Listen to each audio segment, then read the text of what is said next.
banywanyi ba Kazoza FM ijwi ryo kugwiza umwimbu, bagenzi inshuti namwe b'ikiganiro cacu Deutsche Kurs, ndasubiye kubaramutsa ndabaha ikaze mu kiganiro twabateguriye kuri uno munsi. Iki kiganiro murakimenyereye, kitegurwa na Centre Multiculturel Allemand yo mu kigo ca kaminuza y'u Burundi. Jewe Paul ndayihereje akaba ari je ndakibashikiriza. Aho duheruka kuganira twaribukanije imirwi itandukanye y'amajambo agize ururimi rw'Ikidagi, aho twibutse ko iyo mirwi ari 8 yose hamwe. Tugira ko duhana isango yuko mu kiganiro gikurikira tuzogaruka ku murwi umwe muri iyo 8 dusanzwe tuzi twabonye, ari wo bita umurwi wa verbe, verben. Verbe ni singulier igihe ari irivuga rimwe en verbe, iyo ari plusieurs verbes babyita verben koko mu Kidagi. Mbere turanasezerana ko tuzogira intambwe ikurikira aho tuzobona un groupe, pour ne pas parler de sous-groupe particulier, bita modal verbe. Mugabe mbere yuko dushika ngaho twibukanye mu majambo avunaguye. Twarabivuze aho duheruka, reka n'ubu mu gutangurana nabivuze ndabisubiremwo. Verben, verben n'umurwi w'amajambo. Amajambo afise ico ahuriyeko sur le plan de la forme, cane afise ico ahurirako sur le plan de la fonction grammaticale. Mu Kidagi nta ryungane rishoboka ritarimwo un verbe qui est conjugué. Bavuga yuko le verbe ari la pierre angulaire de la communication. C'est la pierre angulaire d'une phrase grammaticalement correcte mu Kidagi. Mwavyumvise, iryo jambo verbe naryo kugira ngo rigire sens ribwirizwa gukoreshwa dans son système de conjugaison. Nkako dufate irivuga iryo ari ryo ryose: kommen, arriver, venir, essen, gufungura, trinken, kunywa. Iryo jambo rishize ngaho ntaco rizosigura na kimwe igihe utarishize dans un contexte. Mu yandi majambo, le verbe ne peut avoir de sens que dès lors qu'il est utilisé dans un contexte bien particulier. Et qui dit utiliser un verbe dans un contexte bien déterminé dit donner forme à ce mot, mais en même temps donner sens. En faisant quoi? En le conjuguant. Le verbe aura de sens que dès lors qu'il est mis dans un contexte. Nous kuvuga mu yandi majambo dès lors qu'il est conjugué. Nous kuvuga iki mu yandi majambo? Le verbe est conjugué dès lors que il est rattaché à un sujet ou un groupe sujet auteur d'une action suggérée dans le verbe. C'est le sujet qui va ou le groupe sujet qui va donner la forme à ce verbe. Et namwe ndaririmba. Kuririmba ni singen. Ich singe. Le verbe dans sa forme de l'infinitif singen iri ngaho ntacisigura. Mugabo nkayikura hiri nkayishira dans un contexte aho ndavyirabisha ko kavuga jewe ndiko ndaririmba canke ndaririmba. Ich singe. Au départ, la forme du verbe, du mot donc, à l'infinitif, ni singen. Mugabo ndayihaye un sujet, ni ukuvuga l'auteur de l'action. Kuririmba ni jewe. Ich singe. Mwavyumvise, ich ni jewe, je chante. Mwabonye mwumvise ko aussi la forme de départ du verbe sing nayo yahindutse. Ce n'est plus ich singen, oh ja, ni ich singe. Trinken, boire. Ni ndanywa. Mon papa. Mein Vater trinkt. Mein Vater trinkt. La forme du verbe ou du mot à l'infinitif trinken mwayo veni trinken ihezwa na en qui caractérise la forme de tous les verbes en chanke en. Ubu tuyihaye umuntu akora ico kintu cyo kunywa. Ninde ni mein Vater. Mein Vater igizwe n'amajambo abiri. Mein, un article possessif, mein ni data wanje, mon père, Vater naho ni umuvyeyi, umuvyeyi papa wanje. Kare yari ich singe, ich personal pronomen. Iri mu kibanza ca jewe nyene ijwi nyene gufata initiative yo kuririmba. Ngaha dufashe un groupe de mots. Donc ni ku ruhande rumwe ich personal pronomen yahaye koko et la forme et le sens du mot singen en précisant la personne auteur de l'action de chanter. Pour le cas de trinken, il s'agit d'un groupe de mots. Donc, un groupe sujet. Mein Vater.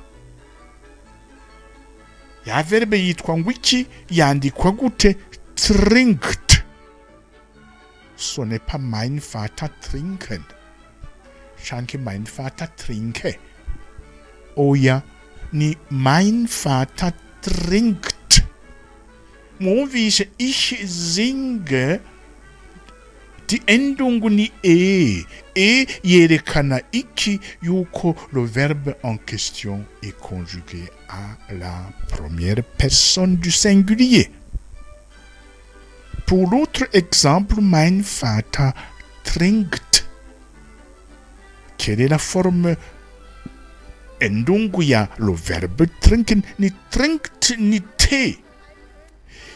IOT, c'est la caractéristique de la forme de conjugaison du verbe trinken à la troisième personne. Ukuvuga iki ni uyundi muntu kandi umwe anywa canke aririmba.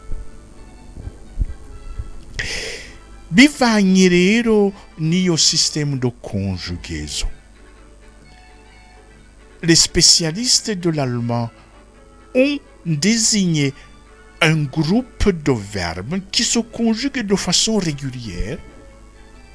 Nous kuvuga iki concrètement, muravyibuka, où vous avez juste la forme ya Stamm, la racine, le radical du mot trinken, singen, ni zink, chanke trink. l'ensemble de ces verbes qui se conjuguent de façon régulière. Mu majambo avunaguye, vous coupez la racine, le radical du mot, du verbe, et vous le collez à toutes les personnes. Kuva kuri ich kushika à la troisième personne du pluriel. Ce genre de verbe se conjugue de façon régulière. Si la rero ingene bazita regelmäßige Verben, munavyibuka. Regelmäßige Verben. Regelmäßige, il s'agit d'une façon novuga régulière, de la première personne du singulier en passant par la deuxième, troisième, et en se terminant par la deuxième au pluriel et la troisième au pluriel. Vous coupez la racine, le radical, et vous le copiez. Ce sont des regelmäßige Verben. Il haben de Jesu hariho d'autres verbes qui se caractérisent par à la deuxième et à la troisième personne du singulier par un changement, non pas de la endung, de la terminaison, mais qui change de voyelle,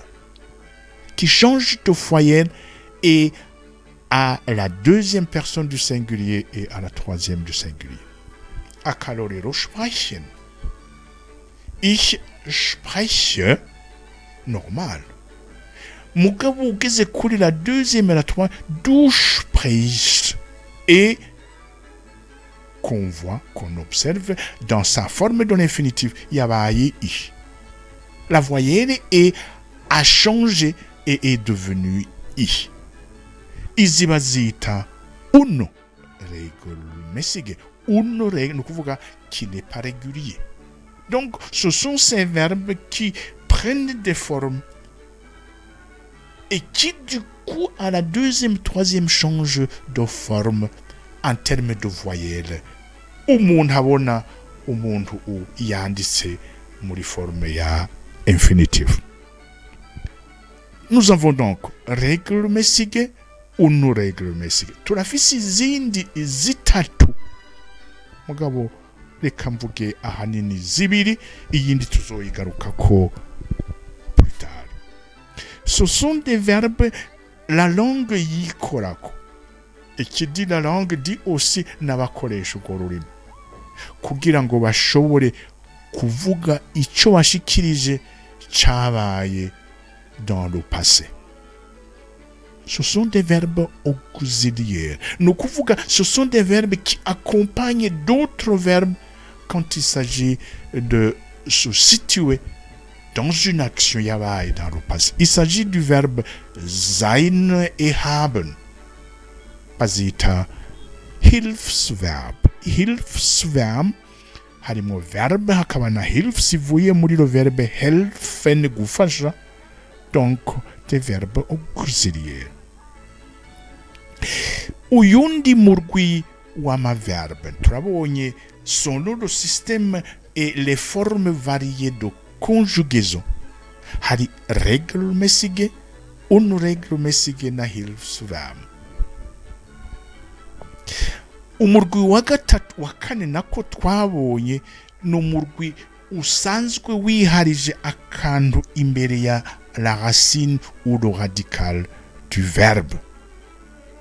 Ce sont ces verbes qui se caractérisent par la présence y'ikintu bita préfixe. Préfixe cyangwa Vorsilbe. Vorsilbe cyangwa préfixe. Akarorero ankommen. Le préfixe ni an, parce que nous connaissons le verbe kommen. Einkaufen, ni einkaufen. Ces verbes, on les appelle des trennbare Verben. Kubera, ils se caractérisent dans leur emploi par le fait de se séparer y'ico kintu gitangura iyo préfixe, iyo Vorsilbe, quand vous l'utilisez dans la conjugaison, ija à la fin. Ainsi, par exemple, ankommen, umuntu azovuga ich komme an. Ntuzovuga ngo ich ankomme. Ankommen, c'est arriver. Einkaufen, faire des achats, faire des provisions. Le verbe s'appelle einkaufen. Ntuzovuga meine Mutter einkauft oya. Uzovuga uti meine Mutter kauft ein. Mwumvise habaye séparation entre le radical et le préfixe. Bazita trennbare verbe. Ngiyi rero imirwi ine tumaze kubona: regelmäßige, unregelmäßige Hilfsverb, n'uyu mugwi duhejeje kwibukanya trennbare verb. Zose zirafise ikizidisenga n'ico bitandukaniye n'izindi. Reka turabe rero wa murwi ukurikira. Uyu mu gukurikira nawe bawita modal verb. Modal verb. Umurwi mu murwi w'ama verben nawo ufise ico wisangije. Bayita modal verb. Ikintu kumbure d'extrêmement intéressant à faire observer ngaha, nuko contrairement aux autres mots, aux autres verbes constitutifs des différents groupes twabonye, regelmäßige, unregelmäßige, trennbare Verben, izi ziraharuye. Nivyo, na Hilfsverben ziraharuye, zirazwi, ni zitatu mugabo tumaze kubona zibiri, haben na sein. Iya gatatu tuzoye mugabo zirazwi, ariko ntawoza avuga ngo regelmäßige Verben ngo zingana uku, unregelmäßige Verben ngo zingana uku. Nico kimwe na trennbare Verben. Ariko modal Verben comme Hilfsverben zirazwi. Ni zitandatu zitarenga, izo zirazwi. Hari le verbe können,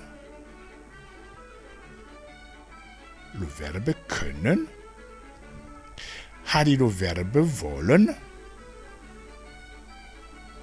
hari le verbe dürfen, hari le verbe müssen, hari le verbe sollen, hakaba na le verbe mögen. Ngizi za verbe uko ari zitandatu connu, identifié par les spécialistes mu kidagi. Können, wollen, dürfen, müssen, sollen und mögen. Ni zitandatu zitarenga. Mbega zisigura iki? Turabonye forme zazo. Können, wollen, dürfen, müssen, sollen na mögen. Bazita modal Verben. Können ni gushobora. Gushobora, ça peut être physiquement, gushobora kwiremeka intebe, canke sportivement, gushobora koga, canke gushobora ikintu intellectuellement parlant. Können ni pouvoir. Être à même physiquement, intellectuellement, canke même techniquement kumenya ikintu. Ich kann, datanga uburorero mu kamwe kanya. Können ni pouvoir. Wollen ni vouloir. Vouloir. Kwifuza. Gushaka. Dürfen ni avoir l'autorisation de. Avoir une autorisation de. Et müssen ni avoir l'obligation de. Hari autorisation na obligation.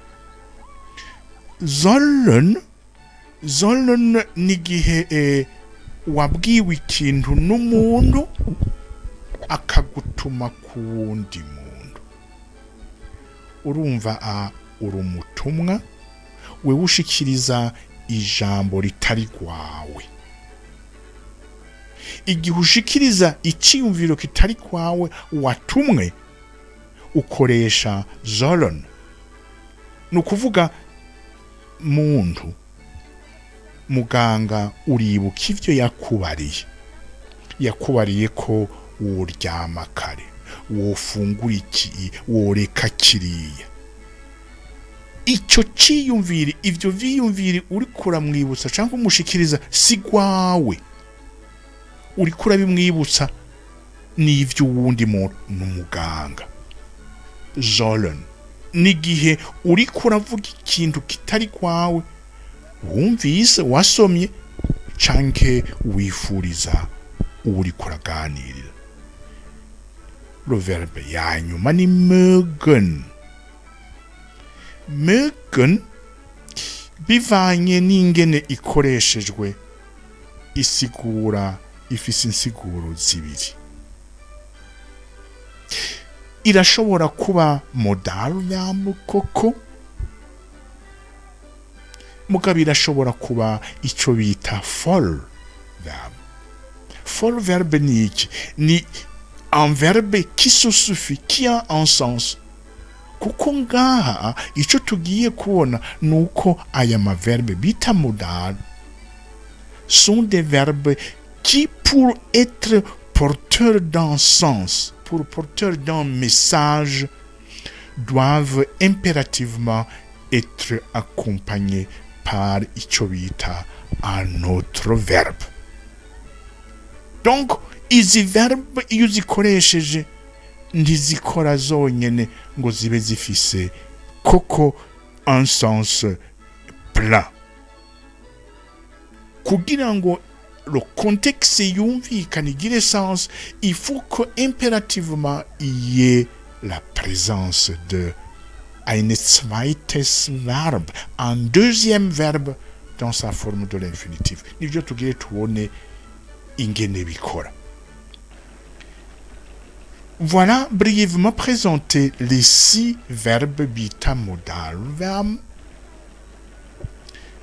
Reka turabe, tuhejeje kubona ingene zandikwa, tuhejeje kubona kumva ico zisigura. Mbega quel est leur système de conjugaison? Leur système de conjugaison est vraiment particulier. Gute, reka tubirabe. Ich kann.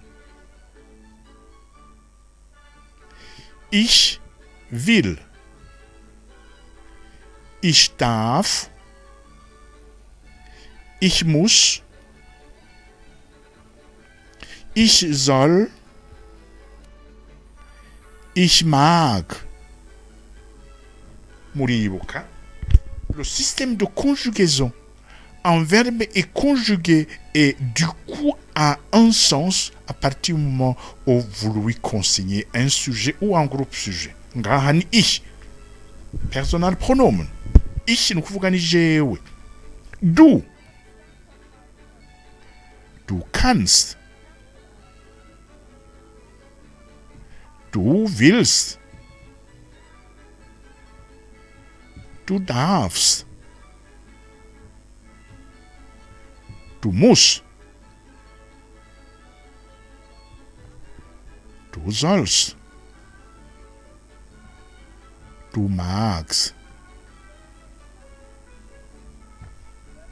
Voilà pour la deuxième personne du singulier. La troisième personne du singulier est ari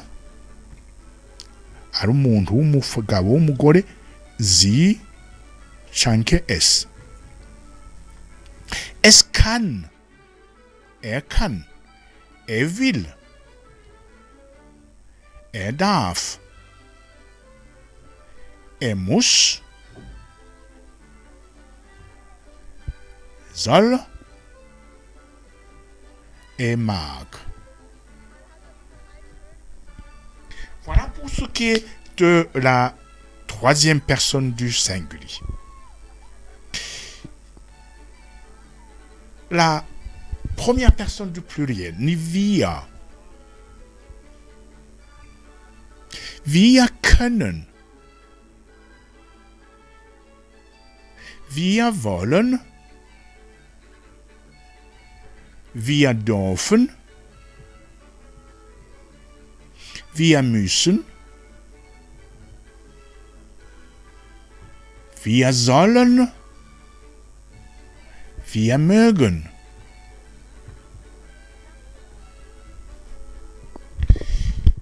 Ça, c'est la forme de conjugaison à la première personne du pluriel de ces verbes modales.